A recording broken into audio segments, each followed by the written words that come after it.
Welcome to Farming Aid. If you think America's livestock story is all about Angus beef, commercial hogs, and modern hybrid breeds, there is a whole world you haven't seen yet.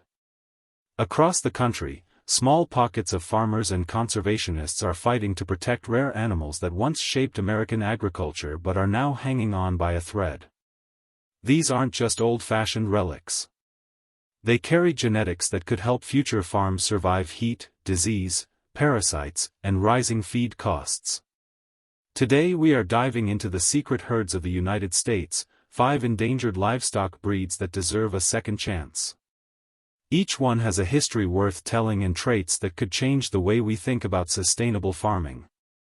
Let's take a closer look at the animals we can't afford to lose. You can't talk about endangered American livestock without mentioning the Florida cracker cattle, one of the oldest cattle breeds in the Western Hemisphere. When Spanish explorers arrived more than 500 years ago, they brought rugged Iberian cattle that adapted to Florida's wild landscape in a way modern breeds never could. Over centuries of heat, humidity, storms, and sparse grazing, these cattle evolved into a compact but tough breed with a metabolism that thrives on forage most animals ignore. They survived swampy terrain, dense forests, predators, disease, and brutal summers without collapsing under stress. But when American agriculture shifted toward Angus, Hereford, and other commercial breeds, Florida cracker cattle lost ground.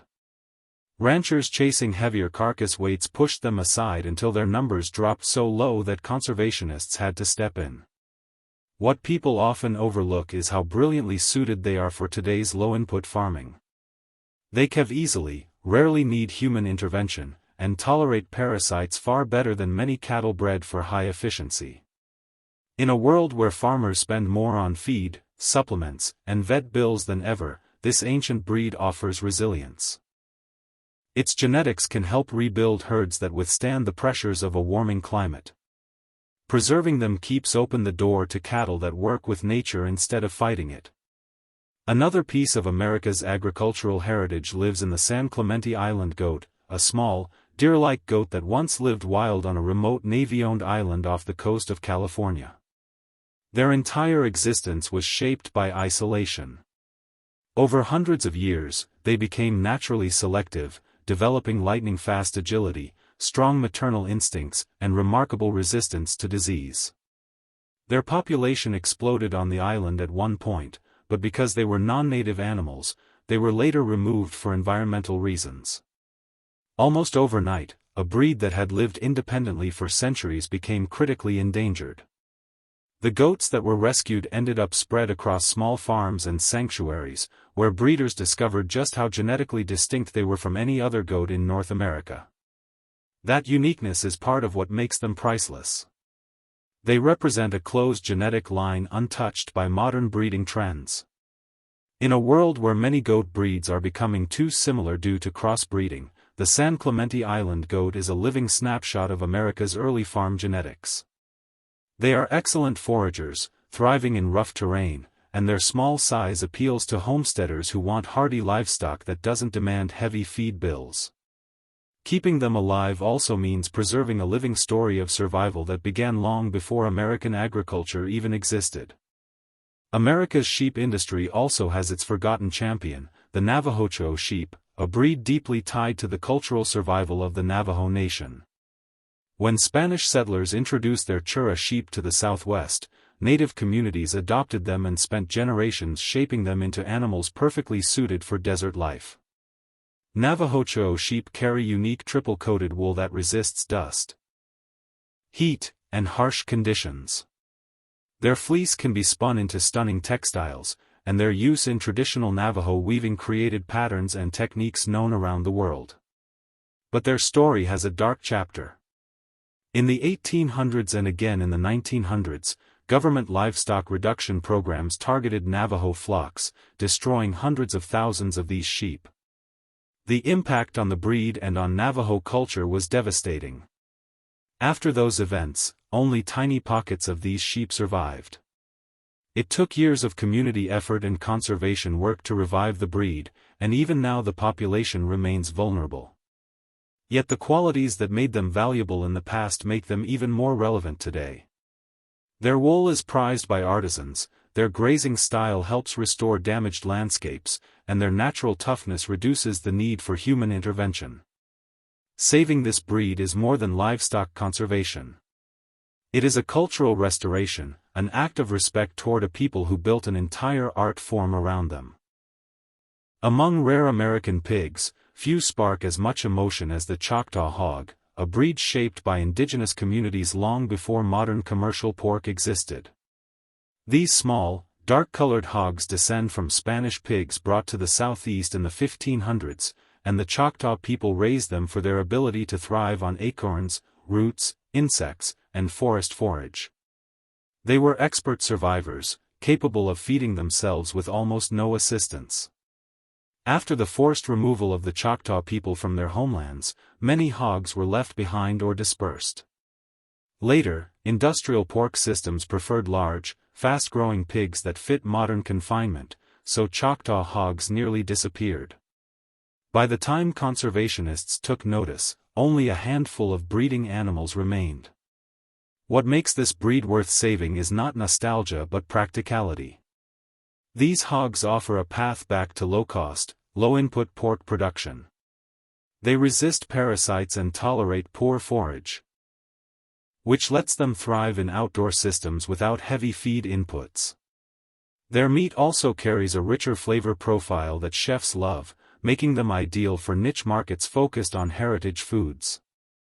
Keeping this breed alive preserves both agricultural biodiversity and a cultural connection to early indigenous livestock traditions.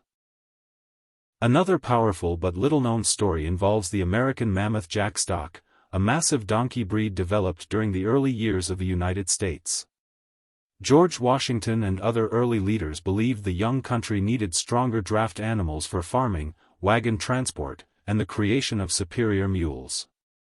By blending European and Mediterranean bloodlines, breeders produced donkeys far larger and stronger than anything else of the time. These animals became essential work partners. Their strength, intelligence, and calm nature helped build farms, roads, and infrastructure before machinery replaced them. But with the rise of tractors and trucks, the demand for draft animals collapsed, and the mammoth jackstock population fell with it. Today their numbers remain dangerously low. Losing them would mean losing the foundation of America's historic mule breeding industry. Yet they still have a role in modern agriculture. In regenerative grazing systems, mammoth jackstock are valuable guardians for sheep and goats because they naturally deter predators. They also appeal to sustainable farms that want low-impact power for logging, cultivation, and transportation. Preserving them keeps alive a lineage that built the rural backbone of America long before diesel engines existed. What ties these endangered breeds together is the reminder that agriculture is more than profit margins. It is biodiversity, culture, and resilience. Each of these animals faced extinction not because they failed but because farming practices shifted toward standardized production. Yet standardization comes with risks. Disease outbreaks can sweep through genetically uniform herds.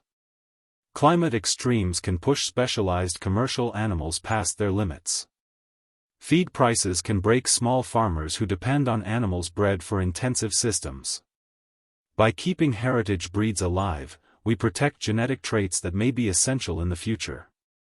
Heat tolerance, parasite resistance, fertility, mothering instincts, foraging ability, and disease immunity are all traits modern breeds have lost in the pursuit of uniform carcasses and rapid growth. These endangered animals carry the genetics we may need to rebuild sustainable and climate-ready farming systems. There is also a story of identity woven through these animals. The Florida cracker cattle represent the earliest roots of American ranching.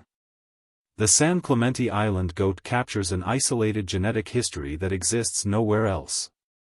The Navajo-Churro sheep symbolize cultural survival and artistic brilliance. The Choctaw hog reflects indigenous food traditions that shaped the Southeast. The American mammoth jackstock stands as a monument to the nation's early agricultural vision. Saving them honors the communities that built generations of knowledge around them. Losing them would erase more than just animals. It would erase heritage, science, and stories that belong to the land itself. As small farms, homesteads, and regenerative ranching continue to grow, these secret herds are slowly gaining support again. People are drawn to hardy breeds that don't require industrial inputs.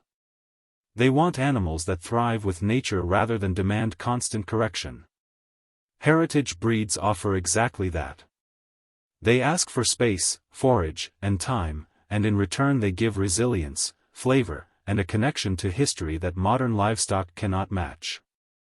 But saving them requires intentional action. Breeders must exchange genetics. Conservation groups need support.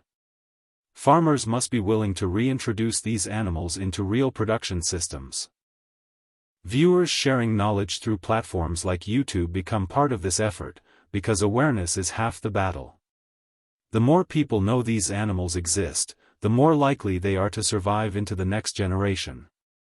Picture a future farm landscape where genetic diversity is celebrated, where ranchers use both modern and heritage breeds strategically, and where rare animals no longer hover on the brink of extinction. Florida cracker cattle graze heat-stricken pastures with ease. San Clemente Island goats forage rugged hillsides. Navajo-Churro sheep help restore landscapes while keeping tradition alive. Choctaw hogs feed families without requiring expensive inputs. Mammoth jackstock provides strength and protection in sustainable farming systems. This is a future worth working toward, not just for sentimental reasons but because smart farming depends on diversity. The more genetic tools we preserve, the better prepared we are for whatever challenges come next. These rare animals remind us that the future of farming depends on more than high output or trendy genetics. It depends on keeping the full range of traits that helped earlier generations survive everything from rough land to extreme weather. The endangered breeds you saw today can still offer resilience, flavor, and adaptability that modern systems often overlook. Saving them is not just about nostalgia. It is about protecting options that we may rely on sooner than we think. If you care about sustainable agriculture, biodiversity, or simply preserving a piece of America's story, supporting these breeds is a powerful step. Let me know which one surprised you the most, and if you enjoyed this deep dive, make sure to like, subscribe, and share your thoughts in the comments.